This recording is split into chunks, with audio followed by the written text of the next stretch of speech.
को पता है कि गर्मियों में हमारे अंडकोश नीचे की तरफ को लटक जाते हैं यानी फैल जाते हैं, और जैसी सर्दी आती है या हम सर्द वातावरण में जाते हैं तो ये शरीर से चिपक जाते हैं। बिल्कुल, आपको पता है ऐसा क्यों होता है? हमारे शरीर के तापमान से अंडकोश का तापमान 1.5 से 2 डिग्री सेंटीग्रेड कम रहता है। उसकी वजह यह है कि अगर ये तापमान 1.5 से 2 डिग्री सेंटीग्रेड कम होगा तभी अंडकोश के अंदर स्पर्म बनेंगे यानी शुक्राणु बनेंगे, अन्यथा शुक्राणु नहीं बनेंगे। किसी कारण से भी ये तापमान हमारे शरीर के बराबर हो जाता है या हमारे शरीर से अधिक हो जाता है तो स्पर्म बनना बंद हो जाते हैं यानी 0 स्पर्म काउंट में चले जाते हो। अमेरिका में 2017 में एक स्टडी की गई। उन्होंने 200 ऐसे लोग लिए जो गांव देहात में थे और बहुत ही ढीले ढाले कपड़े पहनते थे, और उन्होंने 200 ऐसे लोगों को कलेक्ट किया जिनमें जो सुबह से शाम तक बैठकर ऑफिस वर्क करते थे और टाइट कपड़े पहनते थे।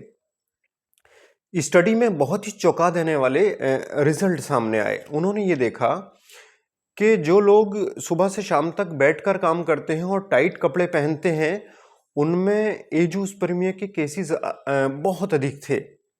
नंबर ऑफ स्पर्म्स और क्वालिटी ऑफ स्पर्म्स काफ़ी पुअर पाया गया उन लोगों में जो बहुत लंबी सिटिंग और टाइट कपड़े पहनकर बहुत देर तक बैठकर काम करते थे। और जो लोग गांव देहात के थे, बहुत ढीले ढाले कपड़े पहनते थे, चलते फिरते रहते थे, उन लोगों में स्पर्म काउंट की क्वालिटी और नंबर ऑफ स्पर्म्स बहुत ही अच्छे पाए गए, मतलब नॉर्मल पाए गए। और एक चौंका देने वाला जो एक पेटेंट 2017 में ही उन्होंने इसके साथ पब्लिश किया, और उन्होंने ये देखा कि जो लोग ढीले ढाले कपड़े पहनते हैं और जो चलने फिरने का काम करते हैं उन लोगों में इरेक्टाइल डिस्फंक्शन जैसी समस्याएं नेग्लिजिबल पाई गईं उन लोगों के मुकाबले जो लोग बैठकर टाइट कपड़े पहनकर लंबी सिटिंग करते हैं। उसकी वजह ये रही कि लंबी सिटिंग और टाइट कपड़ों की वजह से अंडकोश का तापमान बढ़ा हुआ रहा और उसकी वजह से स्पर्म का प्रोडक्शन नहीं हो पाया। दूसरी जो ईडी यानी इरेक्टाइल डिस्फंक्शन की जो समस्या देखी गई उसकी वजह ये थी कि टाइट कपड़ों की वजह से जो जेनाइटल्स हैं, मतलब जो पेनाइल वाले पोर्शंस हैं, ये दबाव में रहे और यहाँ पर सर्कुलेशन प्रॉपर नहीं हो पाया, जिसकी वजह से इरेक्टाइल डिस्फंक्शन जैसी समस्याएं आई।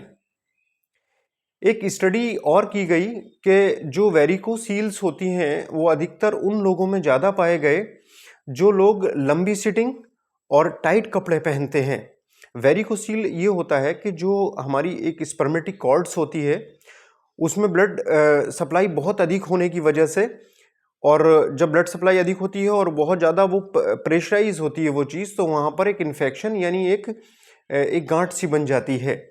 और ये अधिकतर उन्हीं लोगों में पाया गया जो बहुत टाइट कपड़े पहनते हैं और बहुत लंबी सिटिंग करते हैं।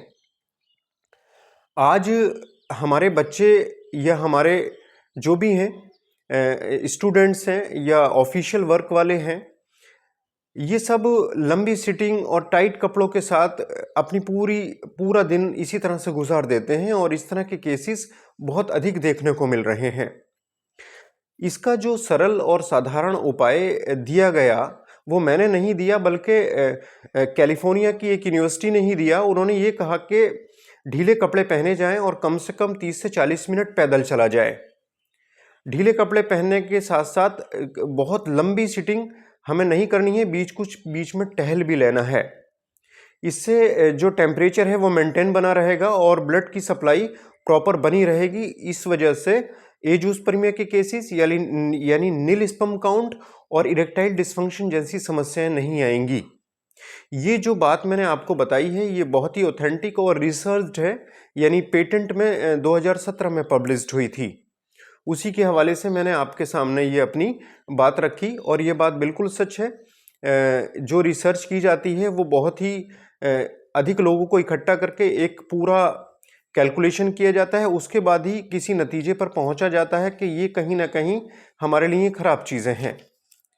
तो उम्मीद है आप अपनी लाइफ में इन चीज़ों को अपनाओगे, ढीले कपड़े पहनोगे, चलने फिरने का समय निकालोगे, गोद में लैपटॉप रख के आपको नहीं बैठना है।